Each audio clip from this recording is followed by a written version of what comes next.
Buongiorno and welcome to my podcast, My Way of Thinking, or my What for short, hosted here live from the Man Cave every week by me, Lee Greeno. Hope you're all doing well.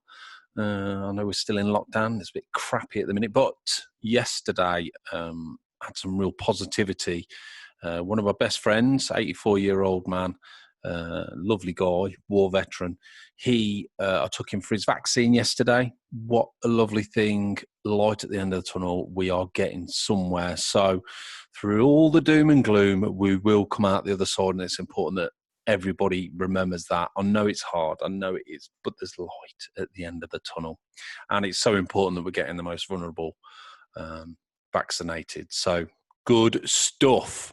Okay, now my way of thinking is all about us, amazing human beings that all have a story to tell. And those stories can vary massively. But with the guests I'll be interviewing, you'll always be able to take a little bit of advice or insight into how extraordinary we can all be. Remember, there's only 4 rules. 1, no bullshitting. 2, no judging. 3, no negativity. And 4, have fun. Now, today I'm talking to the brilliant Mark Edwards. Mark's a lovely guy. He is the CEO and founder of Boss Equity and Outsmart. But basically, he deals with big deals. He's got such a wealth of knowledge and experience, and it's amazing how you can relate through his life story and where he got to today. You can relate some of the lessons he's learned with life lessons throughout lots of different industries or just life itself. And even though he's dealing with these £1 million deals, he's still got to put himself across. He's selling himself, which we talk about, and communication and everything like that. And he's also got a love of photography as well, which is great for me. So yeah, make sure you listen all the way through. It is a great podcast. So this is me talking to Mark. Right, so welcome to My Way of Thinking. Very special guest today. All the way. Where are you, Mark? You in London? Just outside London, actually, in Sawbridgeworth, which is in Hertfordshire. Ah, right. So we've got Mark Edwards with us today. Boss Equity, look, lies in the background of the studio. Looks nice, that does, doesn't it? Very impressive. And I mustn't forget Outsmart as well, because that's the other business that we may talk about. Yeah, so it's Boss Equity and Outsmart. Yeah. So what's the weather been like down south today then, Mark? Dull and miserable. Raining, grey, wet. I'll tell you what, it's quite funny today because I had to go into work early this morning, sort of 6 o'clock. And I'm a bit of a motorbiker, not, I haven't got long hair or a heavy metal. I have got a bit of a hobby with motorbikes. So I thought I'll go today because it looks dry. Bloody hell, this morning. Oh my God, my hands were like icicle. That's why I'm wearing my snood. I'm still cold. Still warming up. I know, I've just come on the camera. I've got a spot on my nose. I'm a right mess. So, yeah. Don't worry about it. I think I'm going to have to put it away until the summer now. I'm looking very unshaven today, and I don't normally, but I'm growing a beard at the moment, so it looks like I've just got out of bed. To me, feels very unnatural. You look like you're way ahead of me, but I very rarely have a beard. Well, it's because I've got nothing up here, you see, so I have to grow it down. All right, okay. Isn't it funny the way that COVID's changed sort of the way we're living in that? Loads of guys are growing beards now, aren't they? It's sort of hibernation. It's a bit of a fashion thing as well. I think it's become more popular. I've always been clean shaven, so I thought I'd just try it. I think I've tried it once before, and I found it a bit irritating. So I thought I'll give it another go. I think it'll suit you. You got a bit of grey going in there as well. Yeah. Makes me look more experienced, doesn't it? Yeah, that's what I know what you mean. Anyway, right. Anyway, before we talk all about you, Mark, I just wanted to talk about a couple of stories that I spotted this morning. I always look at the news. No doubt you do, and it's pretty miserable at the minute. So we always look at a couple of fun or interesting stories. Now, I don't know if you know, because you're London way, Gordon Ramsay's been getting a bit of hassle just lately on social media. Let me tell you about it. So Gordon Ramsay, well known for being critical of other people's food, he started sharing a look at his dishes for Christmas on social media. And he posted his Christmas dinner for the Bread Street Kitchen in London. Have you been there? No. Okay. Well, the video shows a plate of turkey Wellington, pigs in blankets, cabbage, and chopped up sprouts. And he's had some good opinions. People have said this looks good. But other people have been really critical. One said, no Yorkshire puddings, no cauliflower cheese, no stuffing, gravy thinner than my nan's arm. And then another guy said, fetch me some proper gravy. That's a pan of piss. And then another one said, this gravy's too thin. It looks like Bisto. Now, the thing that shocked me the most is the Bread Street Kitchen Christmas Day menu costs £140 per person, and features a number of different things, including starters and things like that. But I thought that's a bit poor from Gordon. No Yorkshire puddings. What do you reckon? Well, I suppose he perhaps doesn't want to be totally traditional, and probably some people won't like that. He's always quite controversial, isn't he? I mean, that's part of his persona. I think. I always think that the chefs that go onto TV, I suppose they're putting themselves in the spotlight to be shot at. Jamie Oliver, who I think sort of comes from near my way, sort of East London. He's had some failures with the different restaurants that he's put up. I mean, he's good as a TV personality chef. But I just think, I don't know, he's charging a lot of money, and I just think sometimes these posh restaurants, and I've met quite a few chefs. I met Marco Pierre White, who's a miserable bastard, if I'm honest. I've met him as well, actually. Oh, have you? How was his view? He was okay. He was actually, I stayed at one of his hotels, a new hotel. Yeah. And he just happened to be there with his family. Yeah. And I literally walked into him. And he liked my car, so he was quite friendly. Oh, there you go. See, Yeah. he didn't like me for some reason. I went to one of his restaurants. It was all right. It was okay. But again, I just think the price you're paying. I love a good meal, and the thing with lockdown, not being able to go to restaurants where we are at the minute, that really gets to me. I love a good meal, but I just think sometimes when they're charging that amount of money, I think it's got to be beautiful, you know. But anyway, yes, it sets your expectations. I must admit, to be fair to him, though, staying at his hotel, the food was brilliant. It was very, very good. So my experience, and it was only a small hotel. Yeah. One of the reasons of going there was that the hotel was fitted out with lots of photographic art. Oh, nice. He had some images by Bailey and so on. So it was a nice experience. Yeah. I think when it lives up to your experience, then, you know what I mean, you're happy. And then the other story that caught my eye, just thinking, obviously, the time of year we are, there's a single mum on here talking about her experience with having to deliver over 100 parcels a day and left no time for her family. She quit her job, said she was feeling like she was dying inside. Laurie Simmons, her name is, 45. She gritted her teeth to carry on. She's a single mother. But she was feeling really depressed and anxious. She said she'd load the car up at sort of 8 o'clock, work flat out until 6 p.m, and then get home, hardly see her kids.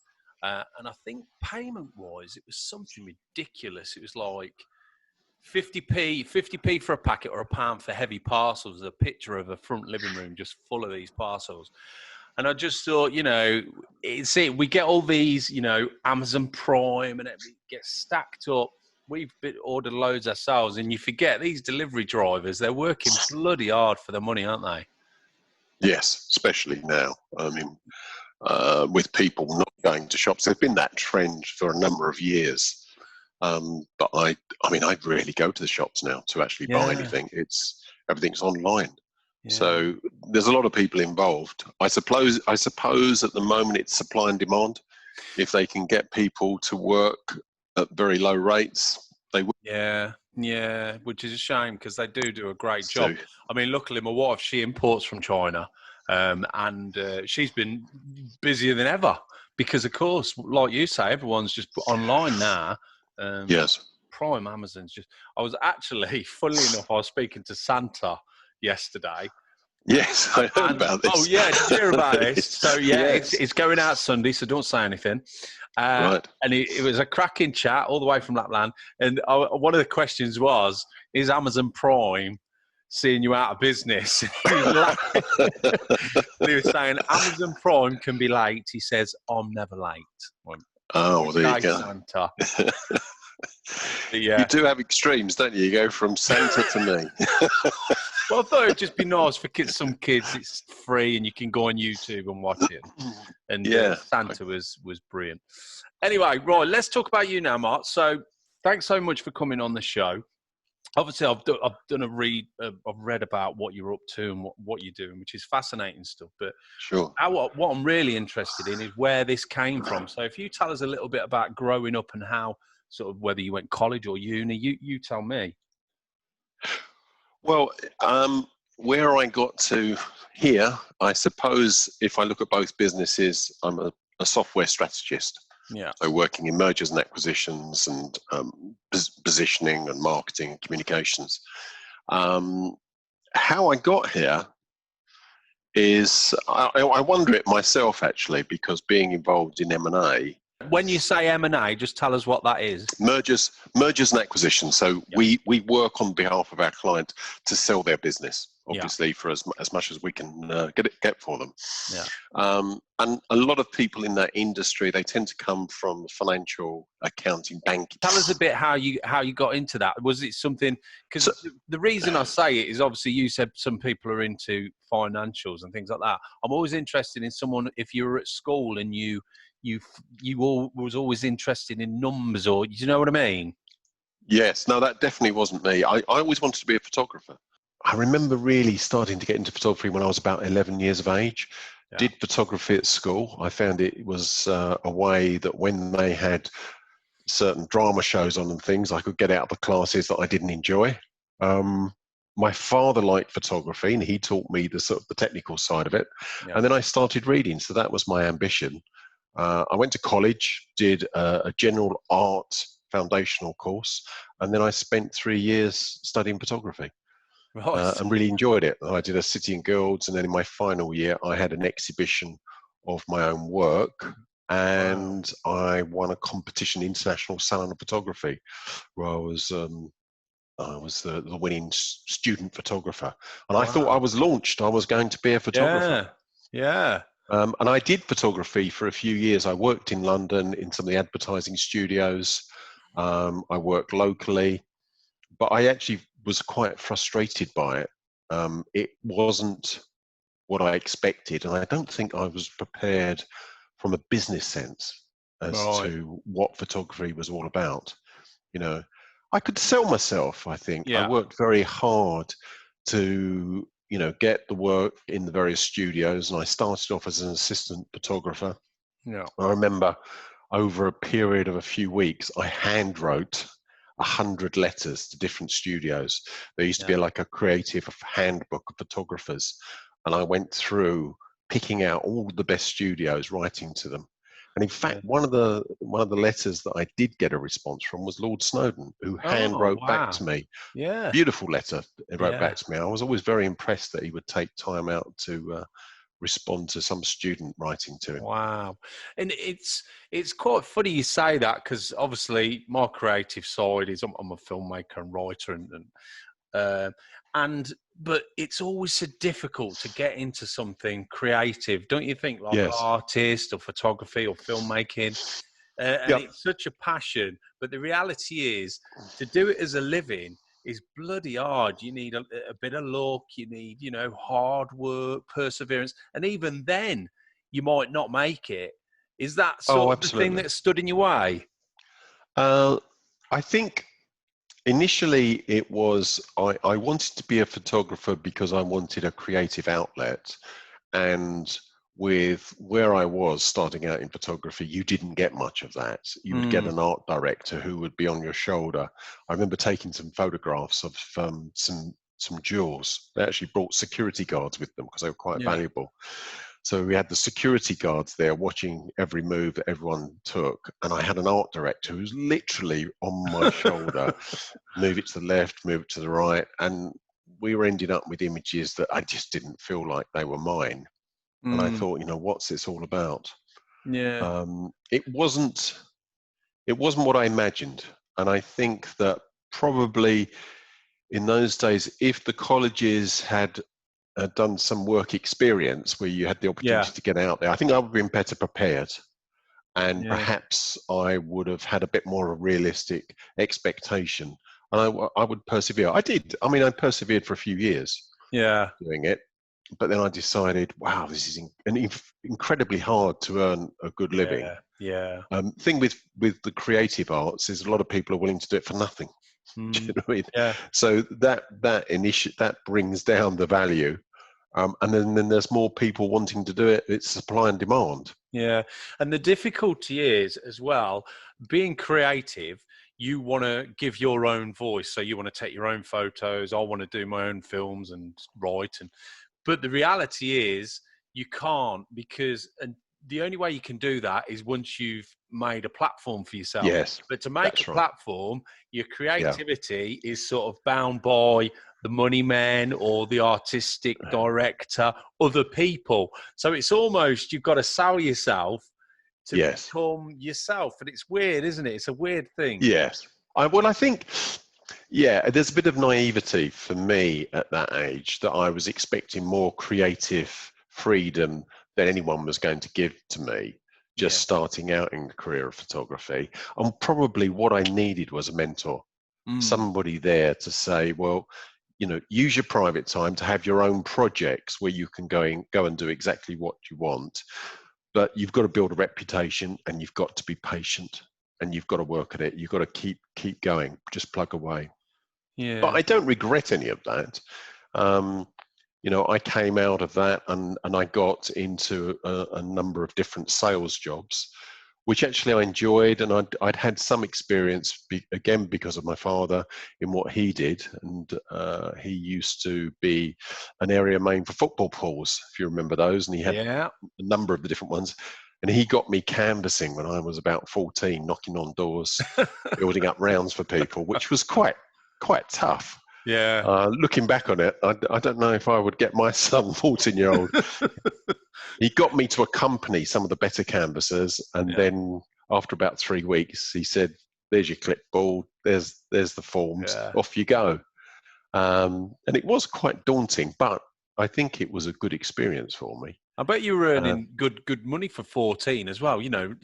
Any amount of money that you earn at that age is great, isn't it? Yes, that's right. Yeah, anything at that age is good, isn't it? I can't remember actually. Yes, I think it was reasonable. I've always done something. Before that, I cleaned cars. That was probably my first business.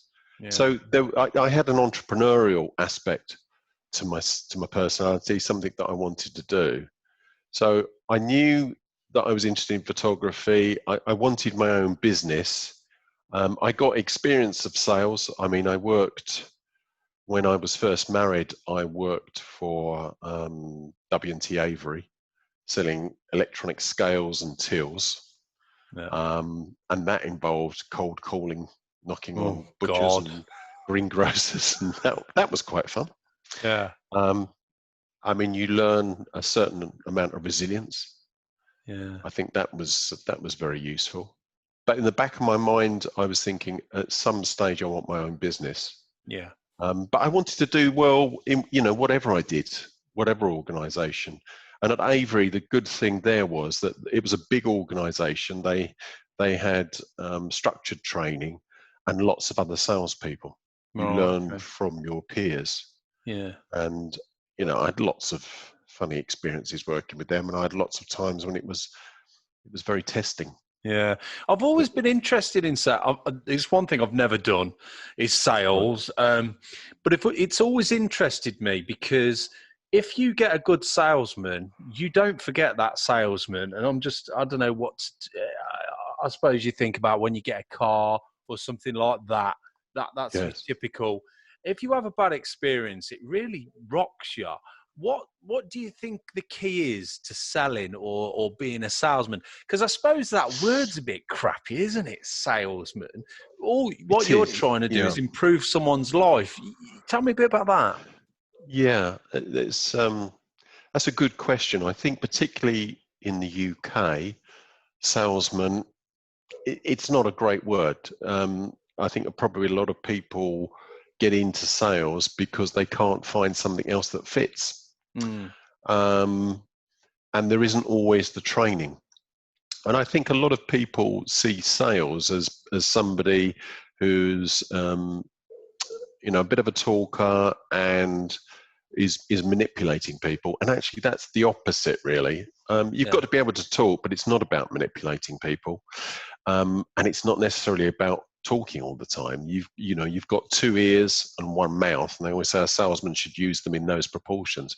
It's about listening to that person and helping them quite often facilitate their thinking as to what they really need, and to see initially if there's a match.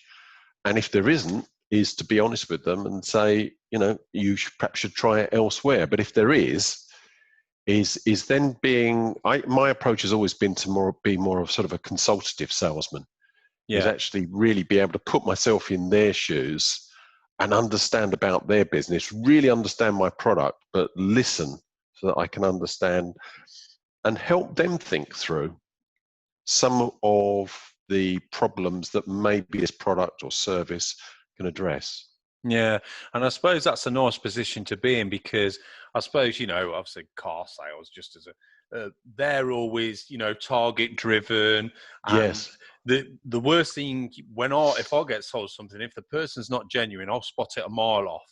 But you're not going to be genuine if you're under pressure to sell. And I suppose the best way to sell is when you're not under pressure. Like I say, you are trying to help someone and you're consulting more than pushing a product. Would that be true?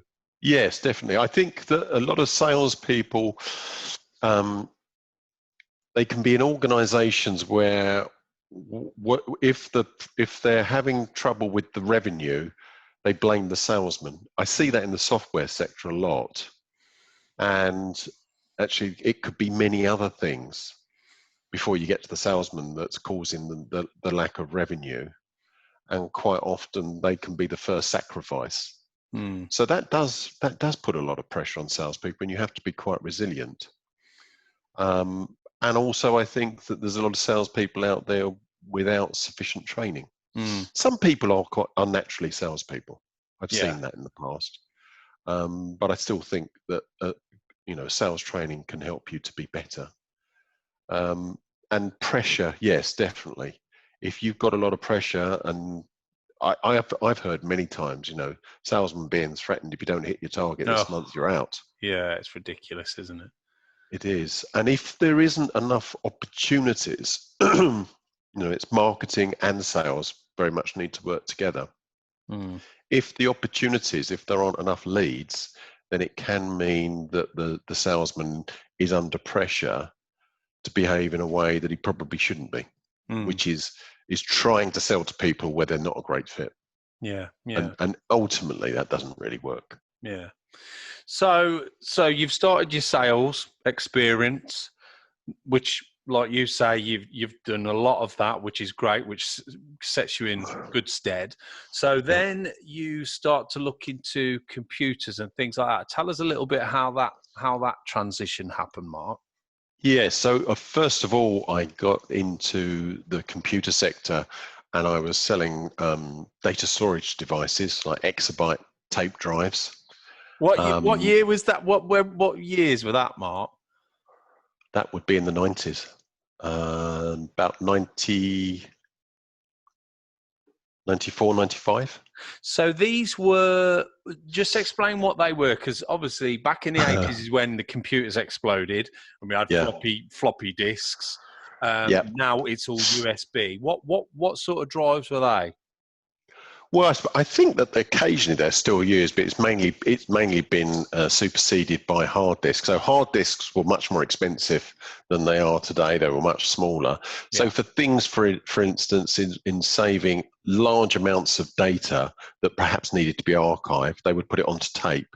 So this is where they were not needing frequent access, and they would back up perhaps the hard drives and then go and store those in a safe sometimes, for security purposes. Right, I see. It was just, it could also be just the pure amount of data they would have to archive. And they would even have sort of terabytes of storage that would happen in this sort of cabinet of tapes. Now you get it in a little box, and back then...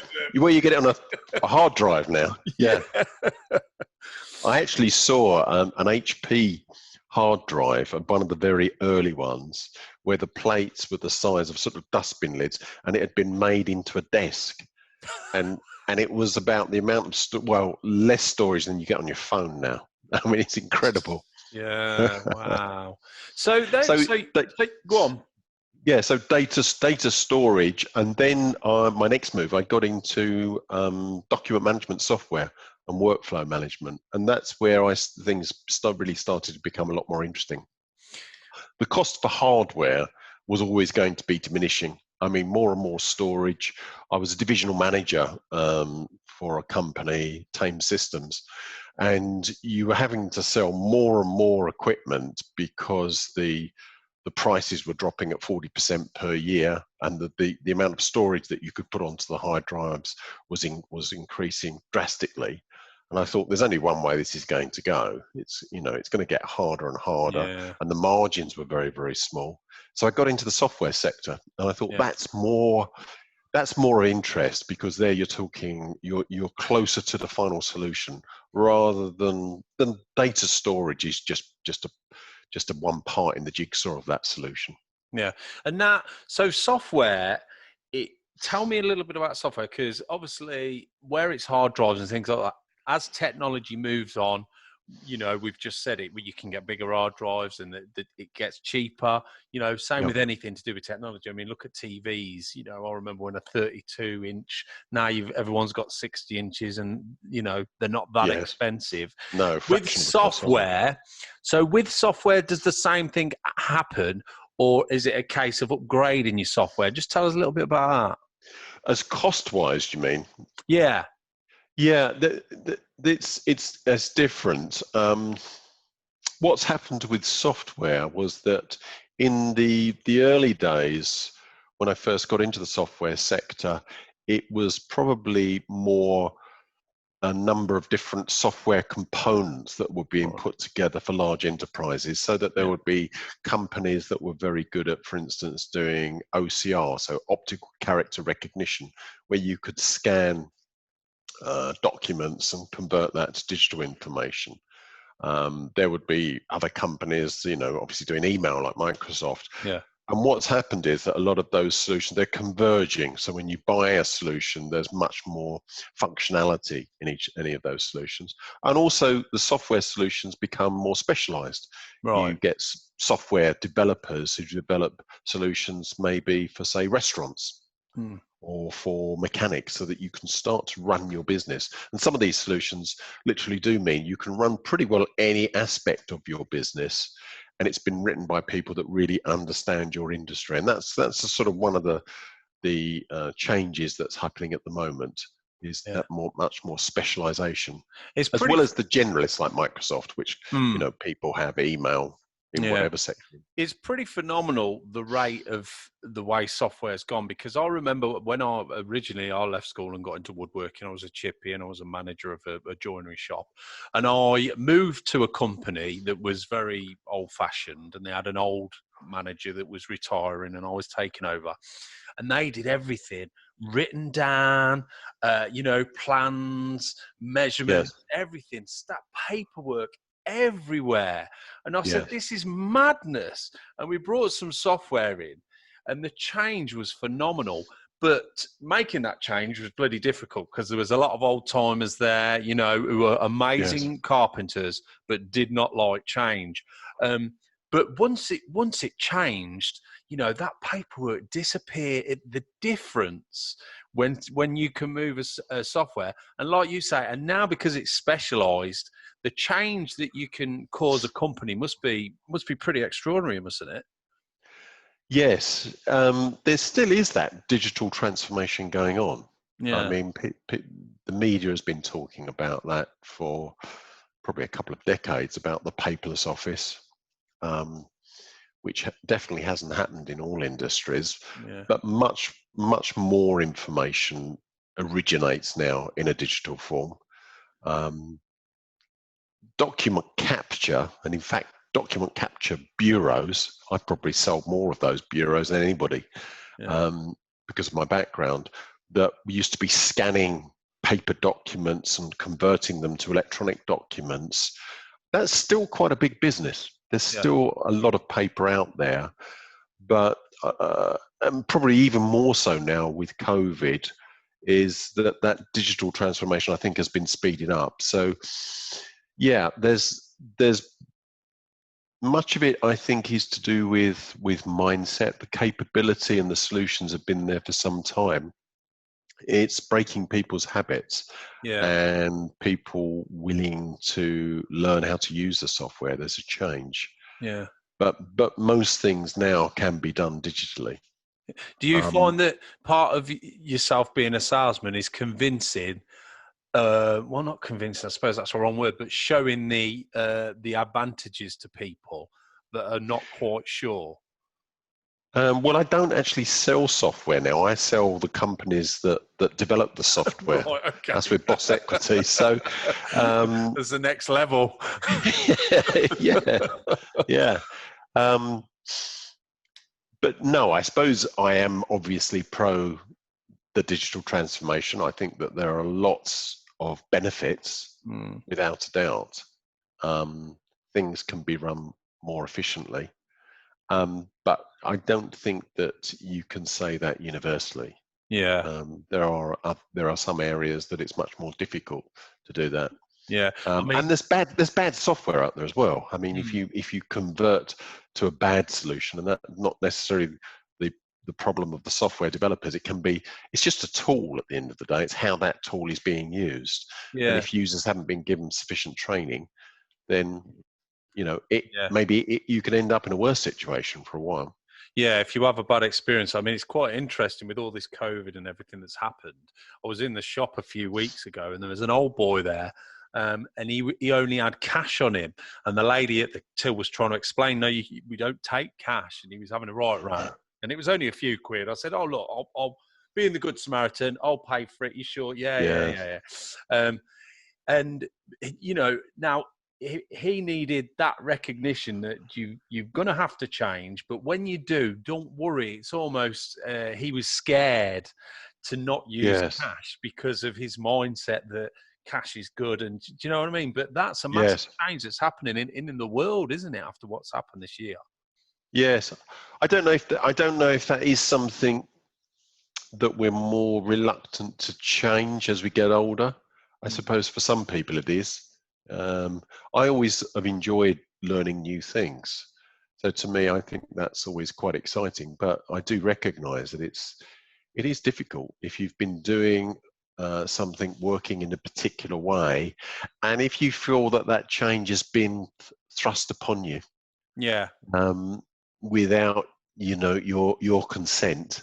I suppose it's fairly natural that some people will be resistant to that change. Yeah. I think it's interesting, to see during the lockdown periods that there's now an older generation that are using Zoom and they're using Skype where they didn't before.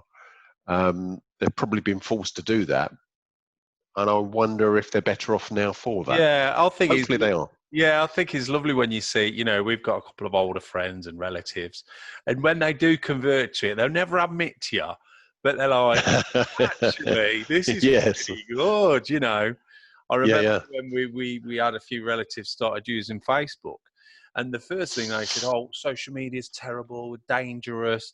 And I said, look, you don't have to have loads of people. You can just have your mates from down the road, a few people, and we're in a different part of the country. We can send you photos of the family, and once they got into it, but the other side of that was what they heard in the media was, social media is terrible. And so I suppose it's how you use the technology, isn't it, sometimes? Yeah, and I think that always happens whenever there is it's like a revolution, really. Wherever there is something that is very impactful upon your lives, there's always going to be a degree of resistance. It was the same when electricity came into people's homes.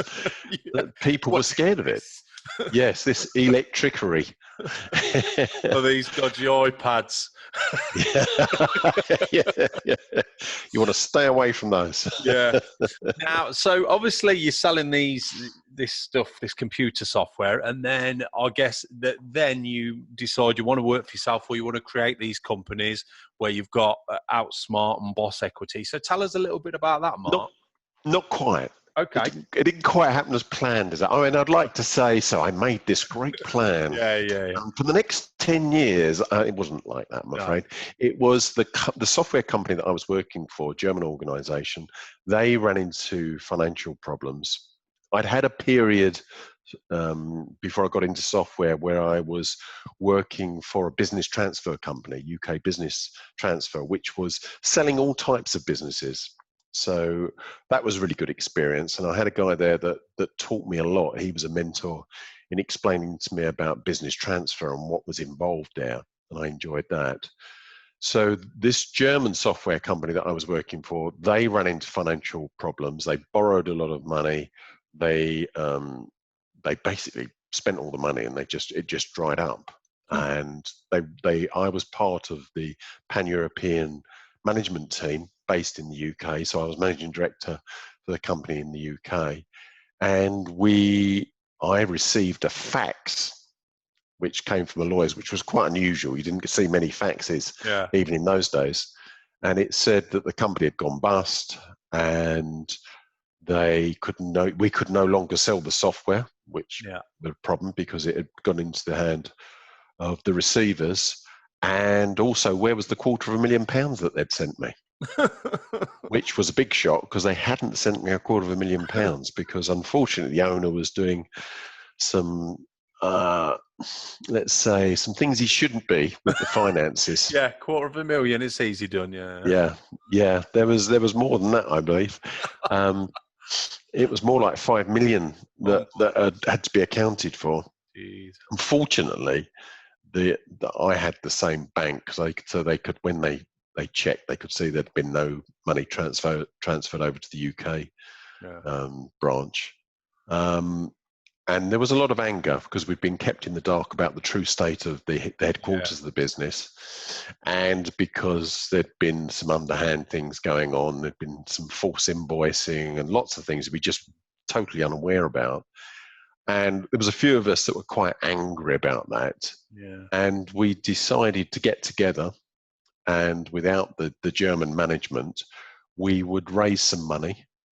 So we did, and we put together a business plan, which I got involved with, and I had background in M&A, which helped, and we raised 1.3 million, I think it was. Wow. And we reformed the business into Novartis. And it was at that stage that I started to think sort of more long term, and I could see that my role was likely to travel down this road where I was going to do a lot of traveling around Europe. And I had 3 young children, and I thought, I don't know if I'd want to do that. I was motivated because I was angry at the way that we've been treated and what had been going on. But I thought, ultimately, if we pull this off, I'm going to be sort of like a general manager traveling around Europe with the different branches. I'm not going to get much home life. I'm not going to see my kids much. So I was having a conversation. I was at London Liverpool Street. We'd just got the money. The forms had been signed. It was a property group in France that put the money in, and we'd been over to France and we'd met the guy in charge. And it was 3 hard months. Sometimes I was working day and night to put the business plans together and do everything, and I was pretty tired. And I phoned a friend of mine who'd been helping with his contacts to reach out to people who potentially were interested in funding. And he said to me, "Brilliant, well done." He said, "You must be really pleased." And that just started a conversation where I said, well, actually, I'm not really I'm not pleased. One, I'm tired. Yeah. And secondly, I don't know if I really stop to think about it. I mean, I know it sounds daft after working so hard, but I don't know if that's the direction I want to go in. Yeah. And he had a business which was doing recruitment in the document management business. And that was the sector that I was working in at that time. And we had an 1.5 hour conversation on the telephone as I was walking back to the station, where we started to explore this idea of us coming together to form a new type of business, which specialized within document management, which helped senior executives to find jobs. But ultimately, what we would be about would be selling software development companies. And that's what we did. So in 1999, we came together and we used his then, I think he had a database of about 300 senior executives. And we built upon that. The business was called Document Boss in those days. That's where the boss came from. And we started to build that up. So doing headhunting, but then moved into mergers and acquisitions. At one time, we were doing both for a few years.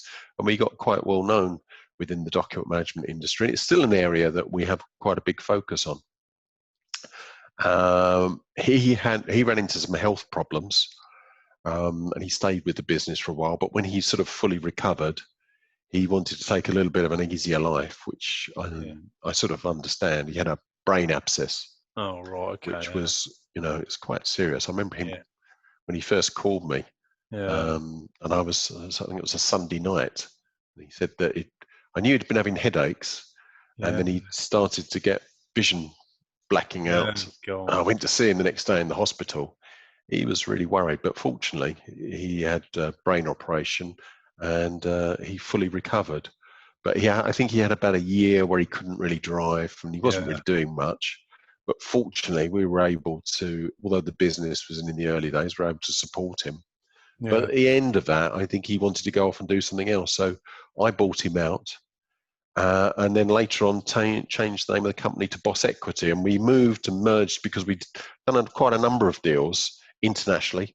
Yeah. So we've done M&A deals, mergers and acquisition deals on 4 continents. Typically, we work on the side of the company wanting to sell. Right, okay. Rather than the company wanting to acquire, but we can do either. Yeah. And as we continued, we found that actually we were sort of diversifying. So we've specialised within the area of software technology. That's where we're really comfortable. Yeah. It's funny, and we've been doing that for 22 years now. Yeah, it's funny, isn't it? How you always sort of find your path one way or another. And just that phone call at the railway station sort of changed. And I speak to a lot of people, and there's always something. There's someone said about pivoting. There's always something happened that's like, oh God, that's it. I think what if I hadn't picked up? Yeah. What if I hadn't picked up on that call? Would it have happened? Isn't it? It's strange. But I think you would have found your path. If you hadn't, then something else would have happened. Oh, it would, yes. And it's happened. It's happened a number of times. I mean, interesting. I mentioned 2 companies, and I think back again to that because as we progressed, I devised a methodology. We were quite different. We are different in the M&A world because we tend to work longer term with companies. Sometimes a company comes to us and they want to sell as quickly as possible, and that's fine. But for others, they come to us because they sort of know us and we know the industry really well, and we help them to build the value of the business and prepare that business for when it's to be sold. Because a lot of people, they get taken advantage of, to be honest with you, in the M&A world in various ways.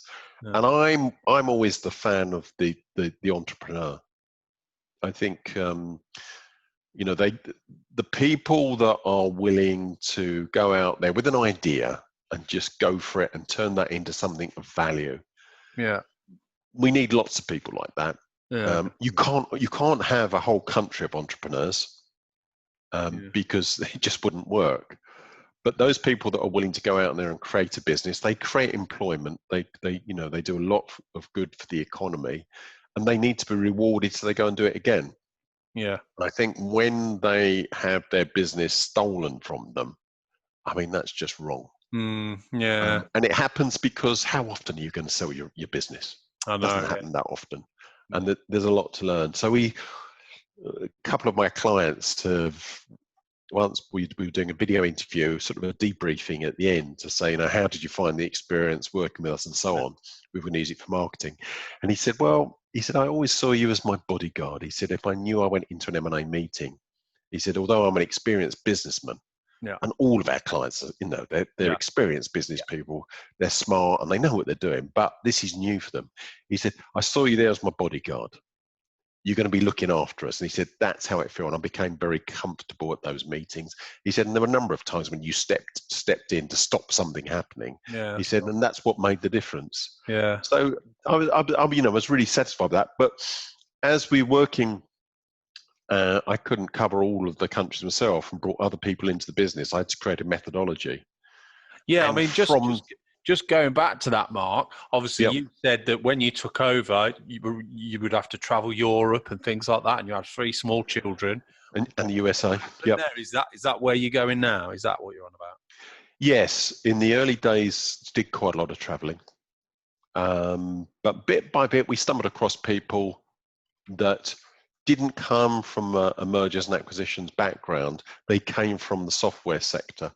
They'd owned or they'd managed businesses themselves. So we preferred to bring somebody in that had the real world experience of know what it's like to run a business and train them in M&A rather than take an M&A person and try and get them to work our way. Yeah. That was our approach anyway. And I think it was the right decision. But in order to do that, we needed to devise a methodology.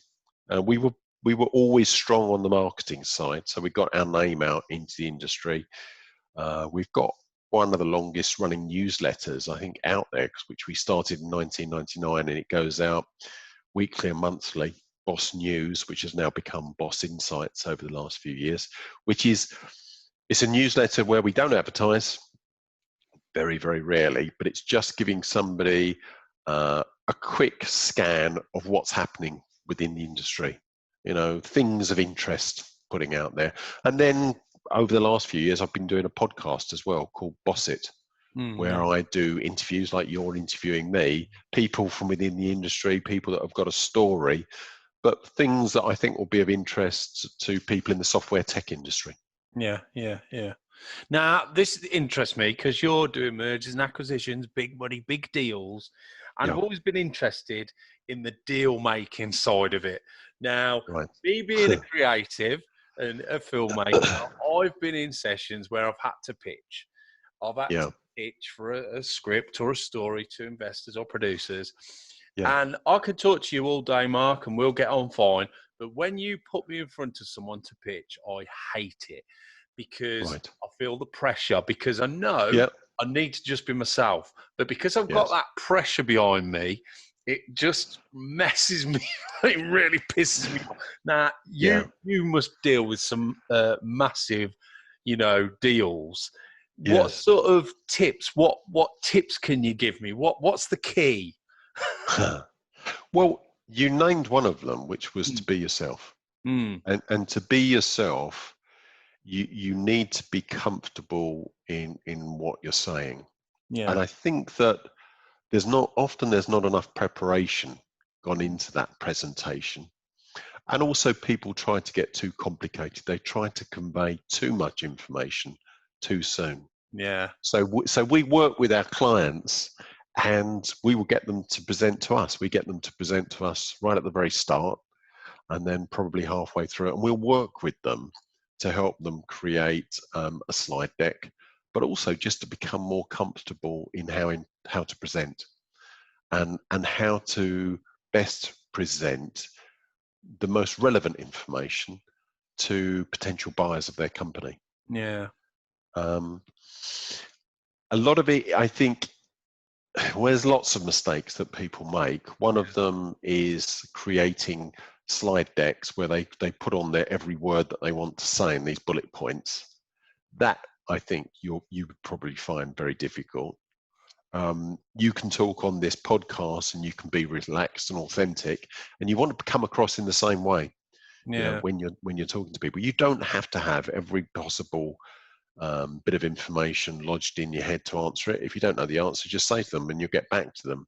But I think giving them a very good understanding at a high level of what you do in a way without using acronyms or being too technical is a great starting place. And then you can start to move down into the more detail later. Yeah. But a lot of people seem to skip that and they go right down into the detail. And that's because I think that a lot of the time, if you're a software developer and you're selling software solutions on a day-to-day basis internally, you're talking at a detail level. Talking to customers, you're probably talking at a detail level. But this also applies to prospects. When you start with somebody who's new to your business, you've got to start right at the top. Yeah. clarity, understanding, and don't overload them. Yeah, and I think that's a good point, because I think what I've done in the past is I'm thinking, oh my God, what I'm trying to think of how I can sell myself, whereas what I should be doing is just thinking, just talk to this other person's a human being, just tell Yes. them what you're pitching, just tell them. But you've got this ego, this mind going, you need to tell this and you need to get this in, and like you said, and you overdo it, and then it's awful. And I think there's good points what you said there, definitely. I think a slide deck can be useful, but do it visually. When you put too much text, my guideline is try and create a slide deck where the slides don't contain more than 6 words. In the software sector, one of the worst things I see is where they try to create a visual, but actually they create what's I call a word diagram. It's sort of lots of shapes with lots of words inside, and nobody understands it but them. And everyone sits and nods at it. Yeah. And they'll walk away and they'll go, I haven't got a clue what that meant. Yeah. But, simplicity is the key, I think. Yeah. Being, communication is very, very important. And that actually is where I decided to start my second business, which is, this hasn't quite gone up on the wall yet. And I don't know if you can see this. Yeah, we can see. Yeah. Here we go. Outsmart. Yeah. So remember Outsmart, outsmartstrategy.com. Yeah, so tell us. So that was the question. So tell us it's sort of that then, Mark. This sort of bring things back in a bit of a circle. So the creative side of me, I guess, I get more of an outlet there. Yeah. Although I do with Boss Equity as well.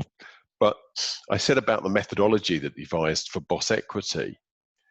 One module of that, so we had 5 modules, which was around positioning. It was marketing fuel, sales engine, management drivers, and exit. The exit strategy. One aspect of that, and all of those are important when you're looking to sell your business, and you shouldn't avoid any of those. But one aspect which I could see could have implications for actually any business, doesn't have to be software tech, was what we called competitive space. And it was around strategic positioning and what we call scientific-based messaging, communication. And it's how people communicate to their market in a way that is engaging and compelling. And I studied psychology when I was at college, and I loved that. And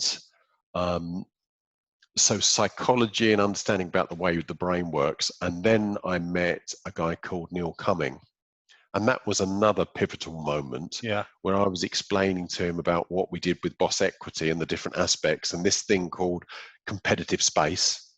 And I said, I've devised a methodology here. And I said, it really works. We're selling businesses way above the expectations. There are always these sort of multiples times EBITDA or times revenue, whatever they want to do, that they say, and there's a range. And we were exceeding that. And I said, I think the biggest part of that is understanding the importance of strategic positioning and clear communication. And I said, there's a big implication for this outside of just when you want to sell your business. It could be for any business at any stage. And I said, if people come to me when they want to sell the business, I'd actually really like to run with competitive space and use that and have that as a service for businesses, when they weren't thinking to sell. And we did a couple of assignments together, which went very, very well. I mean, amazingly well.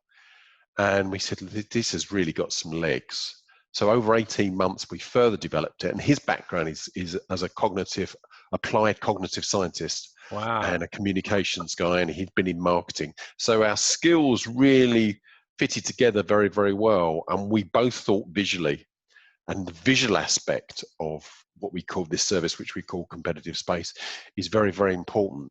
Yeah. And it's something, it was a big gap in the market. So we're doing that, and we're working with companies that really want to take their business to the next level, and it will power their marketing and it will power their sales, but we're not a marketing agency. Yeah. It's strategic positioning. It's positioning their businesses and giving them a way that they can easily explain what it is that they do and why it's important. and how they can do that to a much wider market. Is that what's behind the psychology of it, Mark? Tell us a little bit about that kind of thing. Yeah, it's multi-layered. It's something we could probably have a separate podcast on, and we could spend the whole day talking about it. But at as an overview, it is about understanding your business within the market that it sits. Yeah. We all operate in different markets, and it's understanding your business against your competition. So that's the first layer. And then it's being able to articulate who and what you are in a way that is really clearly understandable. Yeah. And then to create key messaging around what is the real strength within your business. So there's a lot of work that goes into that, and it's work that people typically don't do. Yeah. It's just bloody hard. Yeah. It is really, really hard. But when you get it right, it just makes an amazing difference. Yeah. And I've seen that work with businesses, some of these software businesses where they get 100 million, they've got 100 million in the bank to invest. They have got the money to employ as many specialist experts to come in and do this work. But the typical software company out there, can't do that. It's interesting, isn't it? And it goes back to what I was saying earlier when I went to this carpentry company. I think there's a lot of companies out there that just rest on the laurels. They're making a bit of a profit and they're happy. But then one day something comes along and knocks them down, and they weren't quick enough to react or improve, continuous improvement and all that kind of thing. Yes. And I see this as sort of, you've got some brilliant companies and they're not having their potential, are they? And this is where you're going in and saying, look at all this that you're missing out on. And it takes the company to realise that, doesn't it? It does, yes. And I think it's quite difficult when you're working in that business every day to look at your business objectively. Yeah. You're too close to it a lot of the time. Yeah. But the opportunity to be able to, when people look at your business, it's to get that emotional buy-in, because people, even in B2B, so even when you're at work and you're buying for your company, people will still favor those companies where they can get some sort of emotional connection. Yeah. How do you create that? Yeah. And the interesting thing is that I looked at over 400, nearly 450 of the most successful software technology businesses. And I looked at those businesses from all different aspects. It's been going on for over 3.5 years now. And what I was seeing as the common denominator was their communication, how they articulated and positioned themselves, and then how they articulated that to the market. It wasn't down to the quality of their software. There was, the software has to work. Yeah. But that's a given. That's a given. That's like saying, the engine on the car has to turn on. Yeah, all cars do that. They'll get you from A to B. But what makes those certain manufacturers far more successful in the software sector, the range is enormous. Yeah. There's a 1%, less than 1% of the companies that we studied that were the fastest growing companies. We called it the Bamboo Report. Yeah. And the common denominators from that very much fell in line with what we were seeing. Yeah. And using cognitive science about understanding the way that the mind works is being able to communicate, because in social media, you've probably got 3 or 4 seconds to be able to communicate a point to hook someone's interest. Yeah. How do you do that? How do you do that specifically for my business or for my product, for my solution? Yeah. And having the key to unlock that is very powerful. Once you've got that attention, you need the attention, first of all, in a very noisy world.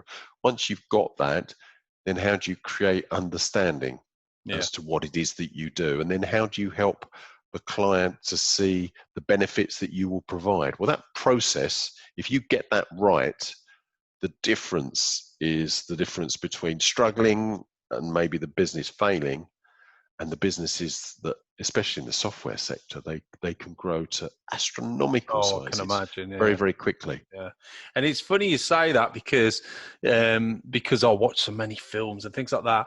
A few years ago, they started doing the trailers. Well, what they'll do, Yes. they'll do a 4 or 5 second Great example before the main. Yep. And as that started happening, I started noticing, people didn't really notice it, but I noticed it years ago when they first started doing it. I thought, why are they doing that? But what I didn't realise is every time they did it, and I enjoyed them 5 seconds, I'd watch the whole trailer. But if I didn't really like it, I probably wouldn't watch the trailer. And then obviously I read up more on it. And it's that short attention span, isn't it? We haven't got time to look at something for minutes now. We want catches in those 4 or 5 seconds. And if we're interested, we're in. That's a very, very good example, Lee, actually, that those trailers I put together for those film companies by specialists. That's what they do. They understand how to put that trailer together to capture your attention. That is if you're their target market. Not every film is going to be of interest to you, but the key thing is in a very short time frame is to be able to communicate to the right people why you should watch, why you should listen, why you should spend your time in learning more. Get their attention. It's interesting stuff.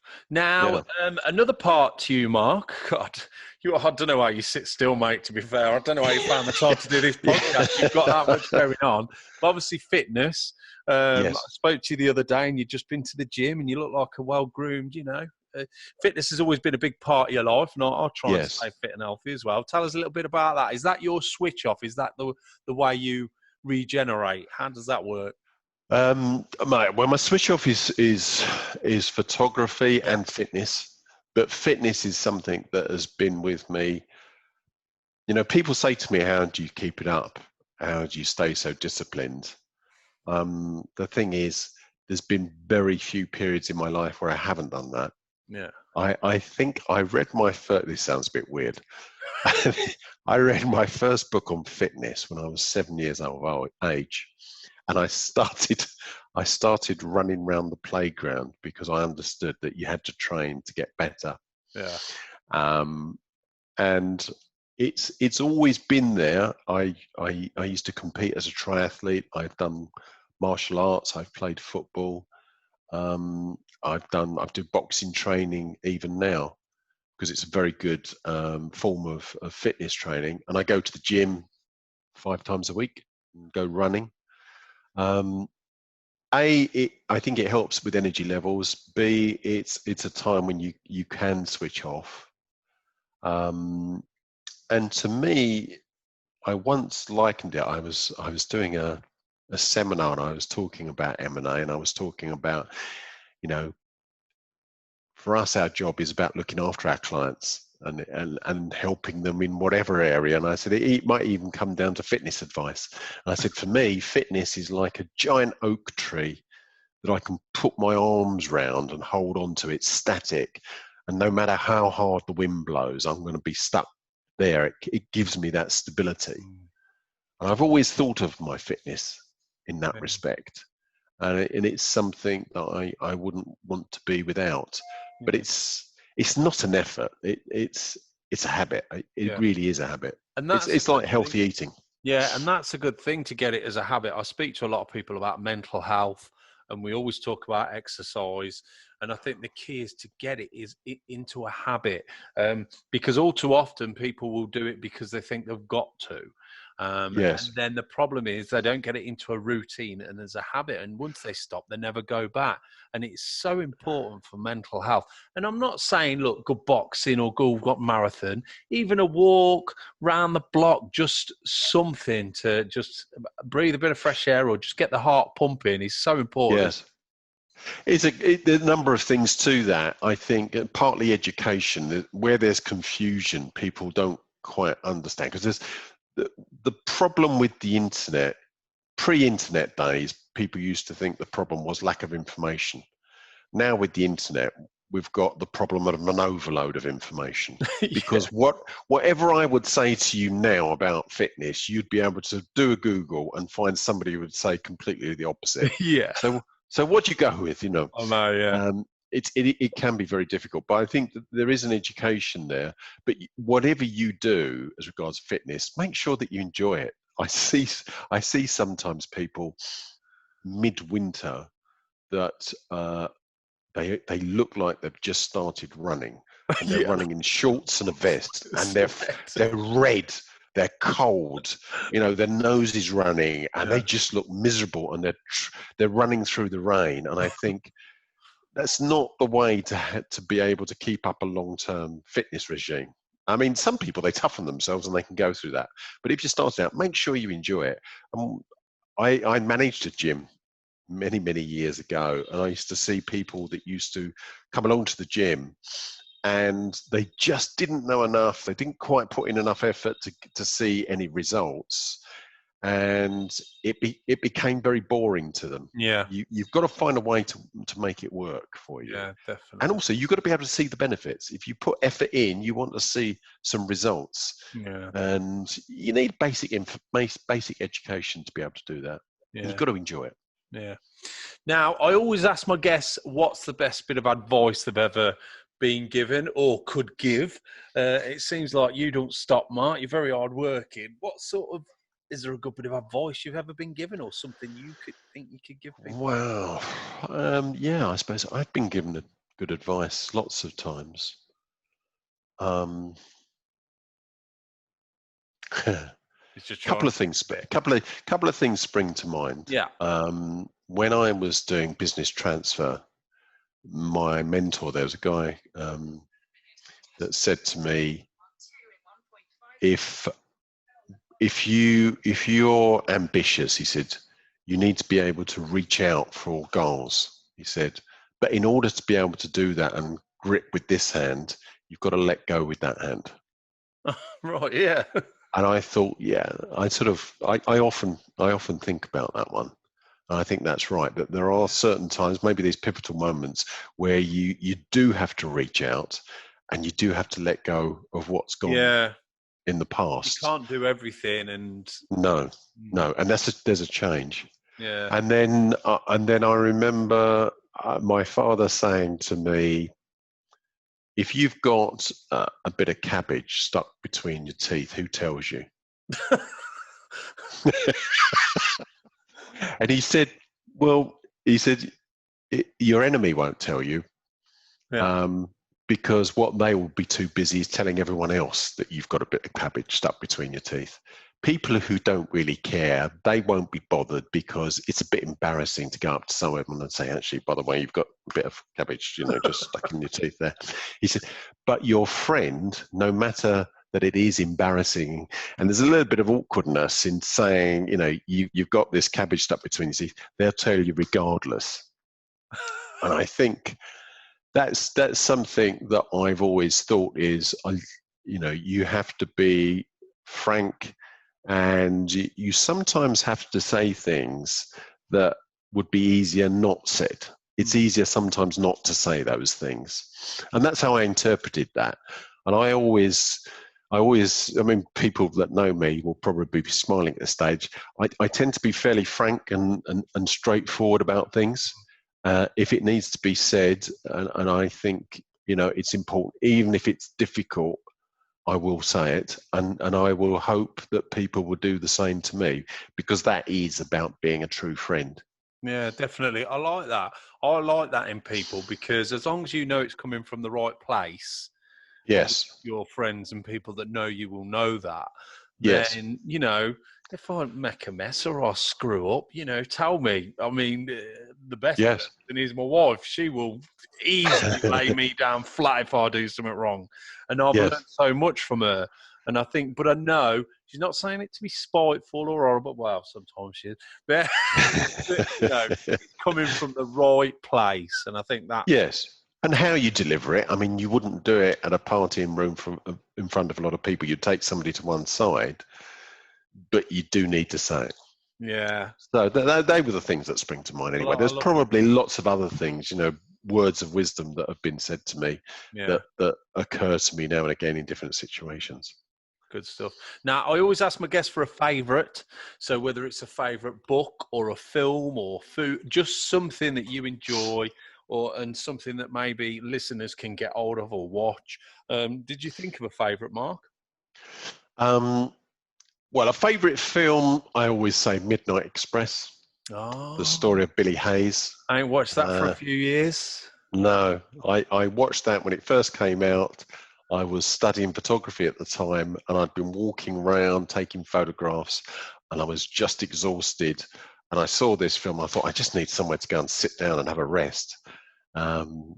And I saw this film. I had no idea what it was about, Midnight Express, and I intended to go in there and just fall asleep in the dark, to be honest, before I went home.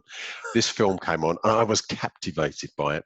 Yeah. And I went home, and the very next day, I saw an interview of the real Billy Hayes, and I thought, wow, that was really amazing.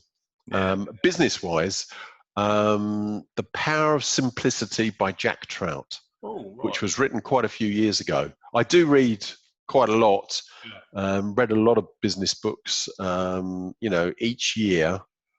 I probably read less now as you build up a sort of backlog of experience. And I don't come across that many really good books, but Power of Simplicity.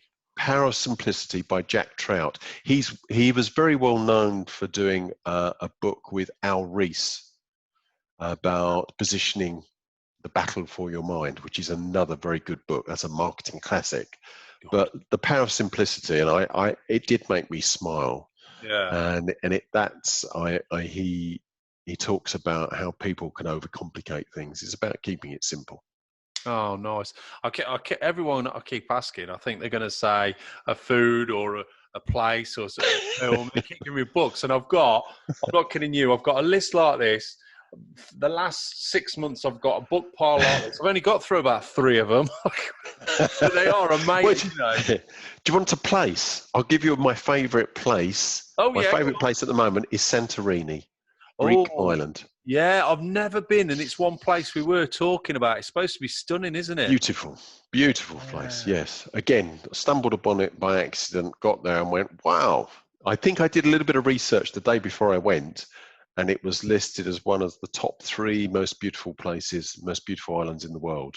Yeah, and it definitely is. It's always in the top 3. And the villages and that are stunning, aren't they? I've seen all that. They are, yeah. Lovely food, very friendly people. Just stay away from the most touristy spots because that can get a bit crowded, but the rest of the island is beautiful. Good hopefully we'll get a chance to go away next year. Yes, that's right. Not much this year. No. Now, if people want to get in touch with you, if you could give us sort of where your website or your social media, Mark. So, for Outsmart, which is the company about positioning and communication, it's outsmartstrategy.com. Yeah.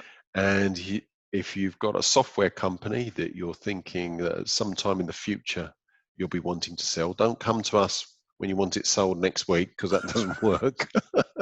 You need to think plenty in advance. I would advise you at least 3 years. Wow. To think in that terms. BossEquity.com. And your podcast called Boss Equity. My podcast is called Boss It. Boss It. That's it. BOSS-IT. Boss It, and that's on Apple and a few other platforms as well. I did listen to a couple of them. You're speaking to a speaker. I can't remember what it was. Oh yes. Just Michael. Yes, I was talking to Michael. It, yeah. Yes. And I mean, we've flew through the time, but if people want to see your photography, which we haven't really spoke about, Mark, which is fantastic, is there a place they can visit to see? There is. Actually, it's a good timely. I'm in the process of creating a specific website, but at the moment, my images can be found on Flickr, the Flickr website, which is FLICKR. But if you just do a search for Mark L.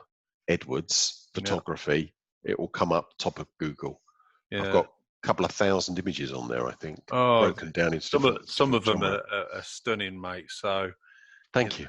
And I can see from the way you work, that's your little outlet, isn't it? It is. Yes. We all need that. It's nice when you've got a camera in your hand. I think you see things. It really opens your eyes. It's like being a child again. You're really looking. And also, now and again, I get the opportunity to do a bit of charity work and use the photography, and that provides some satisfaction. It feels like you're giving something back. Yeah. And it probably makes me feel less guilty about spending all that money on cameras and lenses and lighting and stuff. Yeah, just don't tell anyone. That's what I do. Yeah. It was only cheap. Yeah, that's right. That's how a hobby grabs you, doesn't it? It's like, how much is that camera? 20 grand? Yeah, I'll pay weekly. Yeah, that's right.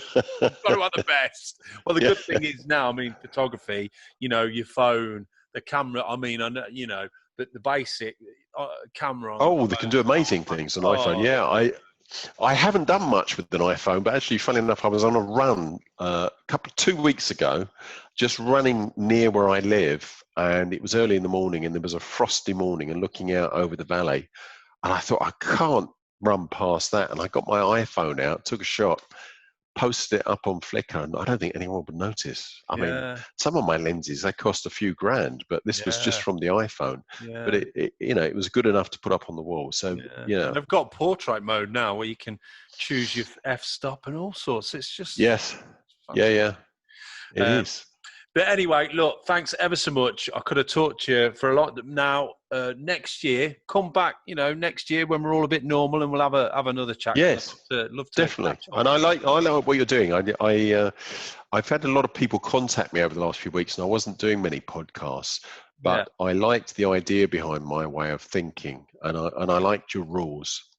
That's what really appealed to me. And I thought, I'd like to have a chat with this guy. Good. No, I've really enjoyed it. Yeah, I've been doing it through lockdown, and hopefully the audience will just keep growing and growing, and just it takes time because you've got to build up that backlog and enough things that is going to be of interest, and that's what I did.